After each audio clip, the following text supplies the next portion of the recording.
Why is changing your phone number on Facebook this hard? Honestly, it feels like signing a mortgage.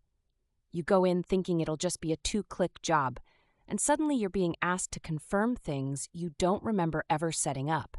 If you're on iPhone, Facebook's settings are like a maze. Not hard so much as strangely hidden, like grandma's birthday money in the freezer. First, open the Facebook app. Not Safari, not Messenger. The actual chunky blue one with the white F. Tap the menu icon. It's those 3 lines in the bottom right corner. This takes you to the rabbit hole of Settings. Scroll until you see Settings and Privacy, then tap it. Pro tip, don't just tap Settings, you have to expand it first. Now inside Settings, tap Personal and Account Information. Sounds boring, like filling out DMV forms, but this is where the magic happens. Then tap Contact Info. This is where all your current phone numbers are listed, if any. If you already have a number there, it's probably outdated. Or your college roommate's number from 2009 somehow got synced. To fix it, tap Add Phone Number. You'll be asked to type the new one and hit Continue. Facebook will send a text with a code. Wait for it. It usually comes fast, but sometimes not. If your text notifications are off, you'll miss it and wonder why nothing's happening. Enter the 6-digit code and boom, it's added. Now here's where people mess up. They forget to delete the old number. So Facebook still tries to verify with it. Tap the old number, then hit Remove.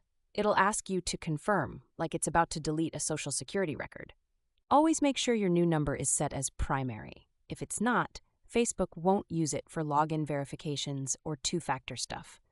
That one click can save you from shouting at your phone during login panic. Biggest mistake I see? Skipping these steps because it's working for now, until it isn't. Until you get locked out and Facebook wants to text your ex. Always update info while you still have access. If you use two-factor login, go turn it off before changing numbers. Then turn it back on once your number is updated. Otherwise, Facebook might send codes to your old, inaccessible phone, and you're royally out of luck. Facebook also loves your data, so just changing your number might trigger security holds. It'll feel like you're doing something suspicious when you're just trying to not get locked out. Have patience if it asks you to verify your identity again. I live in Portland, and there's something almost poetic about managing digital identities while sitting under gray skies and sipping overpriced espresso. But seriously, control over your accounts is like digital survival gear these days.